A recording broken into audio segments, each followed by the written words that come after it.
అరే స్కూల్ అయిపోయిన తర్వాత ఒకసారి కూడా మధు సార్ని కలవలేదురా. మధు సార్కి నేను అంటే ఎంత ఇష్టం. నాకు ఉద్యోగం వచ్చిందని చెప్తే ఎంత ఆనందపడతాడారా. ఈ పక్కనే అంటే కదరా ఆయన ఊరు. వెళ్ళొద్దాం ఒకసారి. సరే అన్న. పదరా. పడిపోయినారు కదా, ఎవరో తాగేసి పడిపోయింటారులే. కాదురా, చూడరా ఏమైనా హెల్ప్ కావాలి.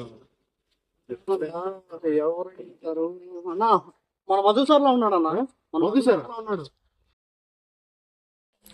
ఆయన మీ మధుసారే బాబు. మా మధు సారా ఇలా ఎందుకు అయ్యాడన్నా? ఇక్కడ పరిస్థితి అలా ఉంది. ప్రైవేట్ స్కూల్లో మీకు పాఠాలు చెప్తా జీతం తీసుకుంటా ఉన్నాడా. ఆ చాలీ జీతంతో కుటుంబాన్ని పోషించడానికి కష్టం ఉండేది. ఈ నోటిఫికేషన్స్ వస్తాయి, గవర్నమెంట్ జాబ్స్ వస్తాయని చెప్పి చూసి అలిసిపోయినాడు. అందుకని చెప్పి 2 ఆవుల్ని పట్టుకొని పాలైనా పోసుకొని బతుకుదాం అనుకున్నాడు. లీటర్కి 18 రూపాయలు నాయన. వాటర్ బాటిల్ 20 రూపాయలు, పాలకి 18 రూపాయలు ఇస్తే ఎలా జీవితం కావాలి. అప్పుల పాలైపోయినాడు. ఆ దిగులతోనే తాగడం మొదలు పెట్టాడు. ఆ మందు కూడా మన గవర్నమెంట్ది, నికాసైన కల్తీ మందు.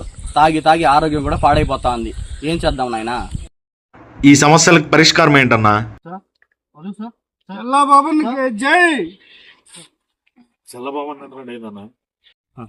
అంతే కదా నాయన. ఆ బాబున్న రావాలి, మా జీవితాలు మారాలి.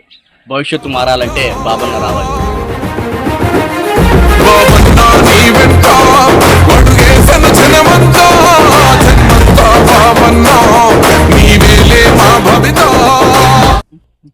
ఇలా మన జీవితాల్లో ఉన్న ఎన్నో సమస్యలు తీరాలంటే అక్కడ బాబు రావాలి, ఇక్కడ చల్లా బాబు రావాలి.